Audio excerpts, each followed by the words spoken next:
No Infomaatillahan, kun lähdetään asiakkaan kanssa liikkeelle, niin tämä on oikeastaan aika suoraviivasta. Me ensin käydään läpi, se voi olla parhaimmillaan vain 5 minuutin avauspuhelukin. No, todellisuudessa voi olla, että siihen otetaan pikku Teamsikin kärkeen. Niin tässä kustomoidaan Infomaatti tarkoituksenmukaiseksi asiakkaalle. No, tämän jälkeen itse asiassa asiakas ryhtyy käyttämään Infomaattia ja meiltä sitten asiakkaan oma yhdyshenkilö, varsinkin siinä alkuvaiheessa vähän tiiviimmin, soittaa perään ja kysyy, että onko kaikki hyvin. Plus antaa sitten ehkä jopa ihan omaehtoisesti tiettyjä käyttövinkkejä, käydään läpi vaikka sitä, että tarvitaanko jotain lisää sisältöä Infomaattia, joka auttaa sitä asiakasta.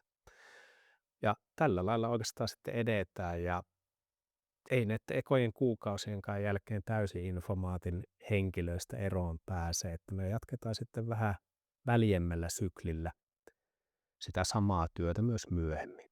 Asiakkaat siirtyy meillä toisesta työkalusta, niin se päätös tapahtuu useimmiten siinä tilanteessa, kun ollaan käymässä järjestelmää etäpalaverin kautta läpi, että usein tulee sellainen realisaatio, että meillä on toteutettu personoidumpi järjestelmä, käyttölogiikka on helppo, todetaan myös, että se siirtyminen onnistuu sulavasti, ei vaadi kovinkaan paljon uutta opettelua ja sitten meiltä kun asiantuntijan saapi niin sanotusti nimetyksi kontaktihenkilökseen, niin löytyy sitten myöskin se luottamus siihen, että onnistuu se käyttöönotto sitten tuetusti ja siinä ei tule ongelmia.